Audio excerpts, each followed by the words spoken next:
Chers élèves, bonjour. Je m'appelle Ndjekos Kajimbe Patrice, professeur de français du secondaire. Bienvenue à la suite de notre cours sur la méthodologie de dissertation destinée aux élèves des classes de terminale.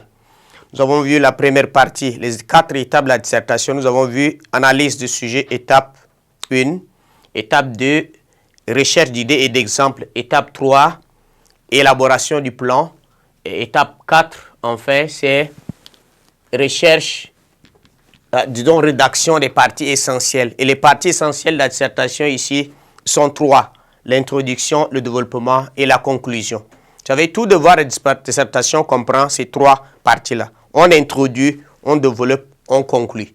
Voilà, c'est ça. Nous allons voir l'introduction. L'introduction, c'est quoi? L'introduction est la porte d'entrée du devoir. Elle annonce et pose les grands axes de la réflexion que le corps du devoir se chargera donc d'élucider. Donc, à ce titre, en l'écrivant ou soit en la rédigeant, on part du postulat, du principe que le correcteur ne connaît pas le sujet et on procède en 4 temps. Premièrement, il faut situer le sujet dans son contexte, occasionnellement par l'entrée en matière. Deuxième, il faut porter le sujet, c'est-à-dire réinscrire, ramener le sujet. Troisième temps, il faut formuler la problématique. Et quatrième, enfin, énoncer le plan. Voilà, c'est ça. Situer le sujet dans son contexte. C'est-à-dire, revient à poser la question, à se poser la question, pourquoi l'auteur a dit ceci ou cela? Pourquoi ce problème? Voilà, c'est ça. Et donc, on recherche la raison profonde qui serait à l'origine de ce qui est dit. Voilà, c'est ça, poser le sujet dans son contexte. Par exemple, dans notre sujet, que vous inspire cette déclaration du Père Panoulou par rapport aux mesures de lutte contre la COVID-19. C'est fléau même qui vous meurtrit, il vous élève et vous montre la voie.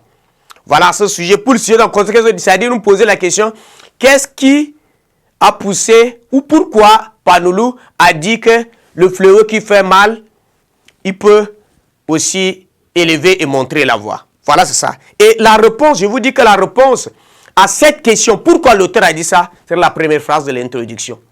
Vous devez comprendre que quand on pose cette question, pourquoi il a dit ça, parce que nous constatons toujours qu'à chaque fois que l'homme vit une situation difficile, cette situation-là peut aussi être une piste de reconversion ou soit l'autre piste quand même de salvation pour lui. Voilà, c'est dans ce sens. C'est pourquoi on dit, on apprend toujours de ses erreurs. À chaque fois que vous tombez, il faut profiter pour ramasser quelque chose. On apprend de ses erreurs. Et donc le mal, il faut voir que le mal, mais dans ce mal-là, on peut trouver un chemin de salut. C'est dans ce sens qu'il a dit ça. Donc voilà, c'est ça. Donc vous pouvez chercher ce qui a poussé l'auteur profondément à dire ça. C'est ça, situer le sujet dans son contexte. Quand on dit, science sans conscience, ce n'est que ruine de l'âme.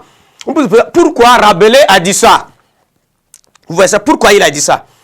Parce qu'il a constaté que la science en tant que savoir qui devait être au service de l'homme n'est pas bien utilisée comme il le faut. Et donc voilà, il y a manque de sagesse là-dedans. Lorsqu'il y a manque de sagesse, manque de moralité, cela tourne donc à détruire l'homme. C'est quand on dit ruine de l'âme. C'est dans ce sens qu'il a dit ça. Donc voilà, c'est de cette manière que vous devez poser, situer le sujet dans son contexte pour pouvoir lancer. Deuxièmement, il faut ramener le sujet. Vous reportez le sujet parce qu'on dit, science sans conscience, ce n'est que là, où soit ce fléau qui vous meurtrit, vous allez vous montrer la voie.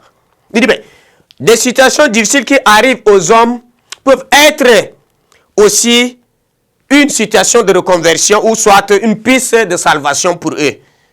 C'est peut-être dans ce sens que le Père Panoulou disait, ce fléau qui vous meurtrit, il vous élève et vous montre la voie. On dit qu'il aime bien, châtie bien. Ce châtiment-là, de ça peut venir quand même le salut. C'est un homme de Dieu qui s'est inspiré la Bible pour voir bien des moments où les hommes se sont tournés de Dieu et Dieu a frappé pour qu'ils reviennent vers lui. C'est dans ce sens qu'il a dit ça. Donc on réinscrit le sujet. Et si la citation est courte, vous le reprenez. Si elle est longue, vous citez seulement les parties essentielles. Voilà, c'est ça. Ça fait partie essentielle. Troisièmement, poser la problématique. Tout sujet de dissertation recèle une problématique. Et c'est elle qui oriente le développement et se pose toujours de façon interrogative.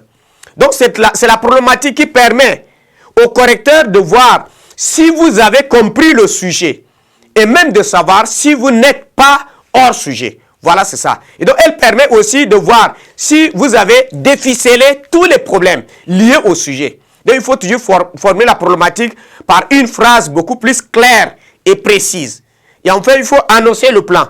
L'annonce du plan permet déjà d'orienter, mais il ne faut pas rester dans des termes où, voilà, dans le premier sens, on va voir ça. Non, non, il faut laisser le correcteur perplexe. Et donc, il faut utiliser des termes comme la suite de notre analyse nous permettra, voilà, ou soit s'attellera à montrer la pertinence de cet argument, ou grâce aux œuvres du programme, nous essaierons donc de montrer les valeurs d'une telle assertion. Ou aussi nous passerons au crible de la méditation cette affirmation soumise donc à notre réflexion. Donc voilà, c'est comme ça que vous devez utiliser pour pouvoir le faire. Donc voilà, vous devez retenir que introduire un sujet de dissertation devait se situer dans son contexte, porter le sujet, poser la problématique et énoncer le plan.